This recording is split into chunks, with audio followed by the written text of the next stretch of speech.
Excelência, a memória. Olá, eu sou Viviane Cesarino e este é o Vossa Excelência, a memória.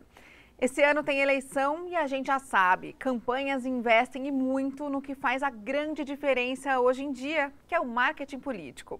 Mas eu vou te contar que o nosso entrevistado de hoje, lá atrás, na década de 80, quando ninguém falava disso, colocou na rua ideias super inovadoras e ousadas, que o ajudaram a ser o vereador mais votado de 82.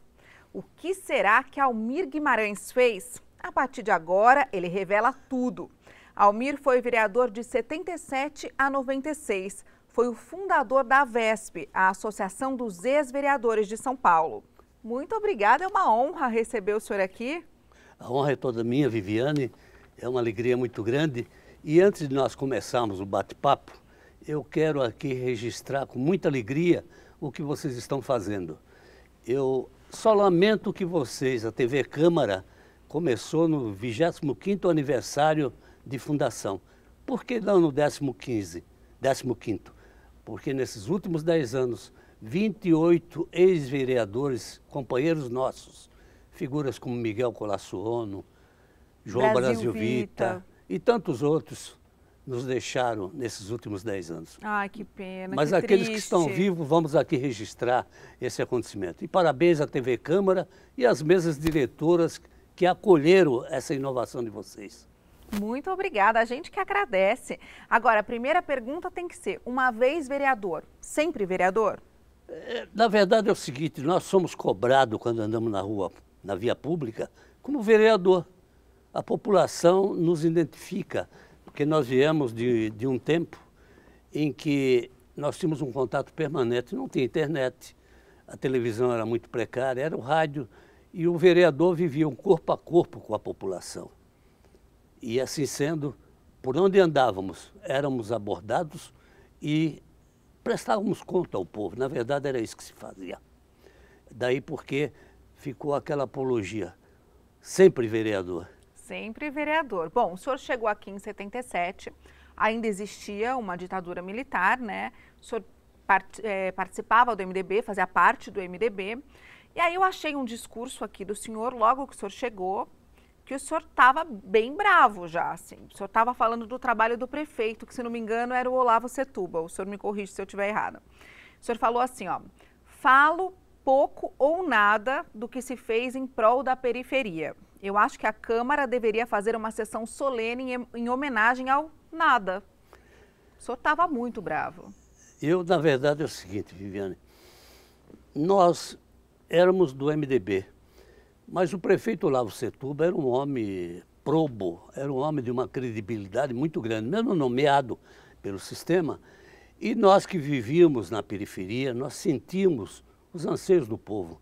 Eu quero relatar aqui, se você me permitir, que em 1977, por minha iniciativa, está nos anais da Câmara, nós criamos um mutirão parlamentar de vereadores de São Paulo para conhecer um dos problemas da cidade de São Paulo. Nós tínhamos ali na divisa de São Caetano do Sul um bairro chamado Vila Cristália, continua até hoje. Logo depois de São João Clínico vem a Vila Cristália. E essa Vila Cristália está às margens do Córrego dos Meninos. E quando o Córrego dos Meninos transbordava naquelas chuvas, as águas invadiam as casas pela janela. Era um terror, era um sufoco. E nós clamávamos, através da Sociedade Amigos de Bairro, de onde eu venho originariamente para a vida pública, da Sociedade Amigos de Bairro. E nós então fizemos esse mutirão, levamos 13 vereadores do MDB, a sua bancada, e mais um da Arena, o vereador Nélio de Oliveira. E lá, naquele dia, com toda a imprensa de São Paulo, nós mostramos o problema que nós vivíamos e autodenominamos a Vila Cristália a Biafra de São Paulo. Porque nos anos 70, na Etiópia, tinha uma região onde havia miséria, era Biafra. E assim cedo, no mesmo dia, o prefeito Olavo Setúbal foi entrevistado. E perguntaram, prefeito, o vereador Almir Guimarães diz que a Vila Cristália é a Biafra de São Paulo. Como o senhor vê isso? Ele falou, o vereador pode ter razão, porque São Paulo é a cidade dos contrastes. Se lá é a Biafra, esteja certo que o Morumbi é a Suíça. E assim foi. Uma semana depois eu fui chamado ao gabinete E o prefeito me disse, vereador, o senhor abordou um problema muito sério. E qual é a solução? Eu falei, prefeito, a solução não é minha, é sua. O executivo é que tem. A gente já mostrou, né? Não é verdade? Então ele falou, eu perguntei, o que o senhor pretende fazer? Ele falou, eu vou desapropriar e fazer uma área verde. Eu pedi, prefeito, não faça isso. O senhor vai criar um problema social muito maior. Porque aquela população tem o título da terra, não tem escritura, tem um contrato de compromisso de compra e venda, mas os imóveis que eles lá construíram não tem nenhuma regularização. Ele virou e falou, e o que o senhor acha que eu devo fazer? Eu falei, se o senhor permitir, levante o leito carroçável da rua, a população aceita de bom grado e eles levantam a sua casa. Então hoje que é a janela, passará a ser a porta de entrada. E ele assim concordou e hoje a Vila Cristália é um bairro com excelente qualidade de vida, às margens do Córrego dos Meninos. O senhor usava a tribuna para denunciar problemas que duram até hoje, eu estava vendo. As enchentes no Ipiranga, por exemplo. Sim. O senhor pedia anistia fiscal para as vítimas, esse é um assunto que se discute até hoje. Loteamento clandestino, o senhor denunciou muito. Abandono do Parque da Independência. Que agora está se reconstruindo. Agora, quer dizer, passaram 40 anos. É verdade. E os problemas são os mesmos. Os problemas são os mesmos. Ainda ontem eu postei no nosso grupo, e quero aqui dar crédito de onde veio, o sempre vereador e conselheiro do Tribunal de Contas, doutor Domingos de Seis, mandou uma mensagem sobre as obras que se faz no Parque da Independência. Eu postei no grupo. E lá então surgiu os debates no grupo da VESP, dos ex-vereadores. Surgiu o debate e cada um dava o seu relato, a sua primeira ida ao Parque da Independência. Então eu tomei a liberdade de dizer, e eu que fui vereador do Ipiranga por 20 anos, que além de conviver com tudo isso... O reduto eleitoral do também senhor. fui o autor da lei que se criou o Dia do Bairro do Ipiranga. Como fiz na Lapa, sou autor da lei que diz a data do bairro da Lapa e também do bairro de Pirituba, é lei de minha iniciativa. É interessante o senhor falar dessa presença do senhor nos bairros e dos vereadores da época, porque hoje, com rede social, com internet, o vereador, de repente, se não conseguir ir no bairro, ele faz ali uma live, ele entra ao vivo do Facebook, mas naquela época não, se o senhor não pisasse ali, o que acontecia? Tinha que amassar barro, E você me perguntou no início sobre o marketing político. Ah, eu quero falar muito disso. Então tá ótimo, estou à sua disposição. Eu quero falar disso porque o senhor teve esse primeiro mandato, que foi muito forte, e depois o senhor partiu para a reeleição. A reeleição. E nessa reeleição de 82, o senhor foi o mais votado. Porque o senhor acolheu ideias inéditas até então de marketing político, né? Que eram os cartazes espalhados pela cidade. Onde as pessoas andassem por São Paulo, tinha lá um cartaz de Almir Guimarães. E como é que foi isso? Deixa eu lhe contar, eu tinha um assessor político, chamava José do Nascimento. Esse rapaz... Ele já era um marqueteiro? Ele era o produtor do programa do Blota Júnior, da Sônia Blota, tá entendendo? Na época. E ele ficou comigo, ficou durante 15 anos, até quando veio a óbito, tá entendendo? Ele morreu no exercício da sua função. E ele então me disse, Almir, vamos idealizar, custa caro para fazer a campanha, nós não temos recursos, nós sempre lutamos com o nosso compromisso com a população, nossas eleições vinham do trabalho no corpo a corpo. Então, nós criamos placas de silkscreen, comprava tonelada de papéis do que os bancos vendiam com sucata, com ferro velho, nós comprávamos nos depósitos de ferro velho, na frente do papel tinha a impressão do banco, a digitação. E no verso era uma folha branca. Virava e nós fazíamos aquilo de silkscreen.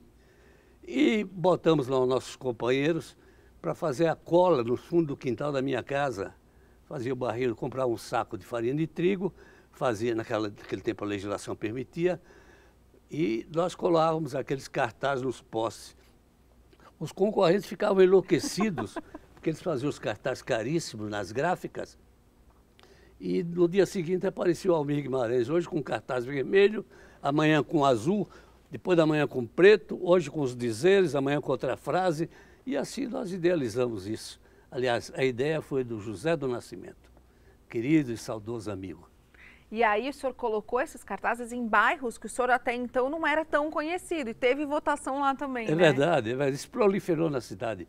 E teve um fato, aquela eleição era uma eleição casada. Você votava de vereador a governador. E como eu era já no PMDB, o nosso candidato a governador era o Franco Montoro. E eu fiz dobradinha com o candidato de Pirituba, doutor Elcio Barbosa. E assim sendo, eu fui o mais votado daquela região oeste. Eu tive no bairro de Pirituba mais de 15 mil votos. Não, o senhor teve, em 82, 82 mil votos. É verdade. É muito voto. Muito votos. Mas teve acima de mim o Brasil Vita. O Brasil Vita foi o vereador mais votado da história. Teve 225 mil votos. Porque o Jânio dizia, vote em mim para governador e vote no Vita, que vai ser o meu prefeito. Eu vou nomeá-lo prefeito. E o Vita recebeu. O que veio o segundo que veio depois do Vita, teve 38 mil votos. Olha a diferença. 225 e o outro 38, que foi o Gabriel Ortega. E como é que foi depois esse segundo mandato aqui? Já mais votado, já mais experiente? Teve diferença desse primeiro? Nós tivemos muitas lutas, né? Tivemos muitas lutas. Logo veio o prefeito Mário Covas. O prefeito Mário Covas foi nomeado. Tivemos o presidente da Câmara como prefeito interino, que foi o Altino Lima, ficou 58 dias presidente da Câmara no exercício da prefeitura. E o Mário Covas veio da Baixada Santista, ele morava lá, era deputado federal, e ele pouco conhecia a cidade de São Paulo. Então o Mário Covas me procurou e falou, Almir, eu quero a sua parceria, vamos andar por aí. Eu conheço o teu perfil, eu sei do que você gosta de fazer e venho em encontro do que eu quero fazer.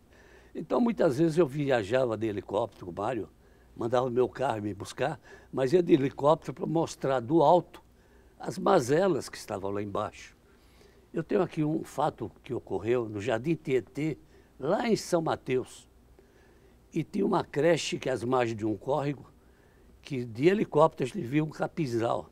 Falei, Mário, você precisa vir aqui, ali tem uma creche. E quando transborda, essa água entra na creche, naquela EMEI, você precisa conhecer isso. Ele falou, onde que é isso aqui? Eu falei, fica próximo da Mateu Bay, aqui no Jardim, aqui em São Mateus. 15 dias depois eu fui surpreendido com a falou, me vem aqui no gabinete. Eu fui lá, ele tirou um vidro desse tamanho com uma cobra dentro. Eita! Na semana seguinte eu voltei onde você me recomendou e a diretora pegou essa cobra que estava quase entrando na creche.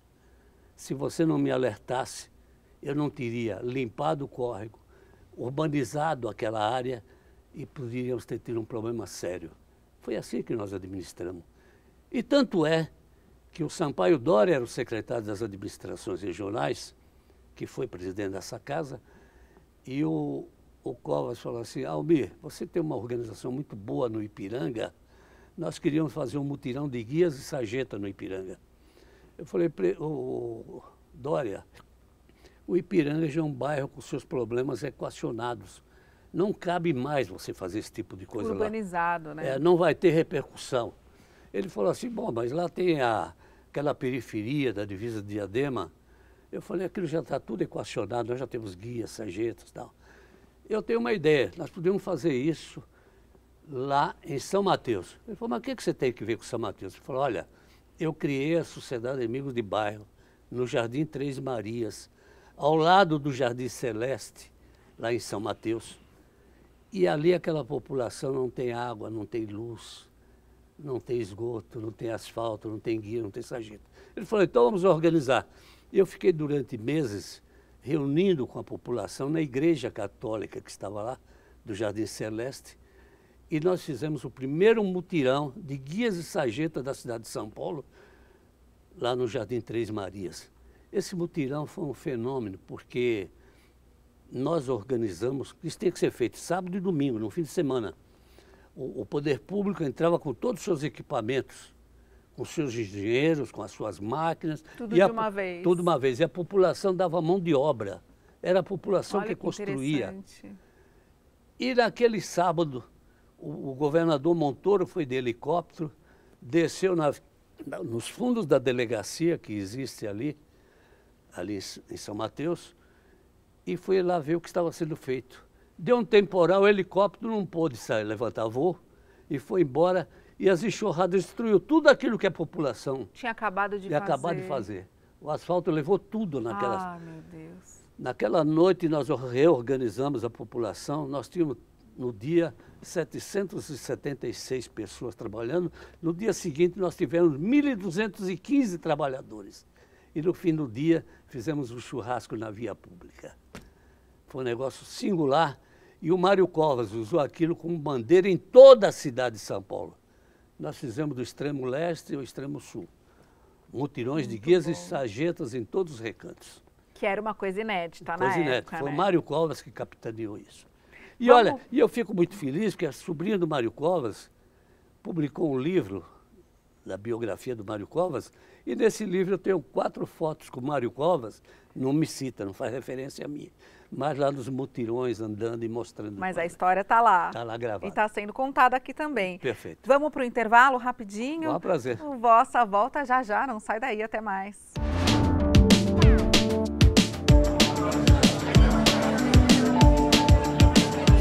Vossa Excelência, a memória.